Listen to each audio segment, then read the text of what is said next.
Telugu audio book ఛానల్కు స్వాగతం. అమరావతి కథలు. సత్యం శంకరమంచి. స్తంభన. ఉక్క. గాలి స్తంభించిపోయింది. ఒళ్ళు చెమటలు కక్కుతోంది.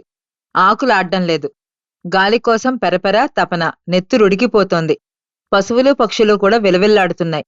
అలాంటి సమయాన ఏ కొమ్మ ఊగిందో ఏ రెమ్మ కదిలిందో కూసింత గాలి. అమ్మయ్యా, మళ్లీ వచ్చి పలకరించింది గాలి. హాయ్, అమ్మ తల్లిలా వచ్చి ఆప్యాయంగా కౌగిలించుకుంది గాలి. ముఖాల్లో చిరునవ్వులు, ప్రాణాలు తేరుకున్నట్టు, గుండె తేలికేనట్టు సుఖం. బిలబిలా గాలి, జలజలా గాలి, అలలు అలలుగా గాలి. లోకమంతా మేల్కొన్నట్టు, కటిక చీకట్లో గప్పున వెలుగొచ్చినట్టు బయ్యి బయ్యమని గాలి, రయ్యి రయ్యమని గాలి. ఎన్ని ఊసులు మోసుకొచ్చిందో గాలి. కృష్ణ ఒడ్డున నుంచుంటే ఒంటి నిండా ఏటిగాలి. చెక్కిళ్ళు నిమురుతోంది. ముఖం తడుముతోంది. జుట్టులోకి వేళ్లు పోనిచ్చి కుదుపుతోంది. కళ్లల్లో కళ్ళిపెట్టి పలకరిస్తోంది. ఒళ్లంతా నిమిరి కౌగిలించుకుంటోంది. అమ్మ తల్లిలా అప్పచెల్లిలా ఆపాదమస్తకం తాకి ఆలింగనం చేసుకుంటోంది. అణువణువును తాకి రక్తమంతా నిండి కొత్త ప్రాణం పోస్తోంది.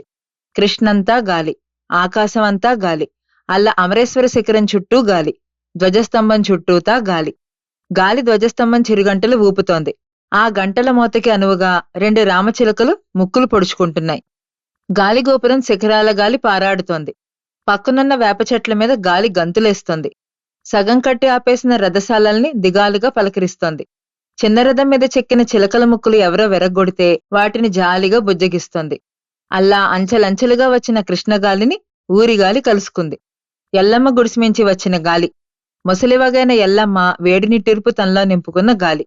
కట్టుకున్నవాడు ఎన్నడో వెళ్లిపోగా, కన్నవాళ్ళిద్దరూ మహమ్మారికి బలైపోగా, ఎందుకింకా బతుకున్నాను తండ్రి, ఏమి సాధించని ఈ ప్రాణి అని తనలో తాను గొణుక్కుంటూ ఆకాశవంక చూపులు నిలిపి బేలగా చూస్తున్న ఎల్లమ్మని ఓదార్చి వచ్చిందా గాలి. గప్పు గప్పున చుట్టుపొగ వదులుతూ వీధరుగు మీద కూర్చున్న మోతుబరి సుబ్బయ్య చుట్టూ గుర్రుగా తిరిగింది గాలి.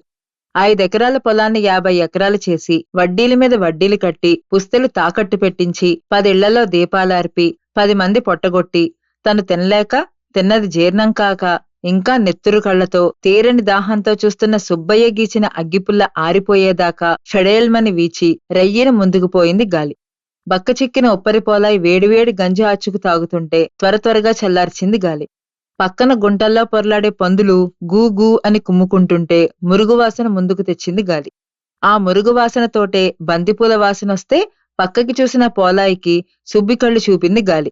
పోలాయి అటూ ఇటూ చూసి సుబ్బి దగ్గరికెళ్లి నల్లటి గుండ్రటి సుబ్బి మకాన్ని ఒక చేత్తో ముందుకు లాక్కుని, నుదుటినున్న చాదుచుక్క ముద్దెట్టుకుని, మిగిలిన ఎంగిలిగంజి నోటికందివ్వగా సుబ్బి అమృతంలా తాగి గలగలా నవ్వగా ఆ నవ్వులు మోసుకుంటూ ఏల వేసుకుంటూ వెళ్లిపోయింది గాలి.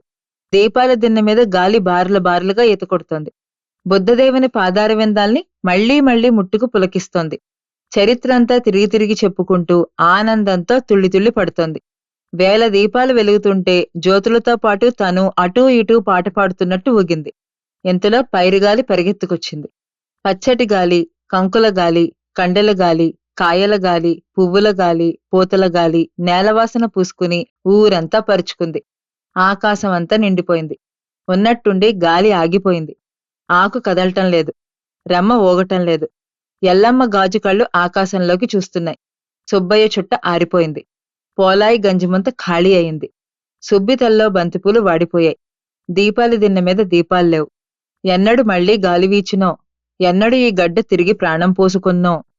మా ఛానల్ గనక మీకు నచ్చినట్లయితే లైక్ చేయండి, షేర్ చేయండి, సబ్స్క్రైబ్ చేయండి.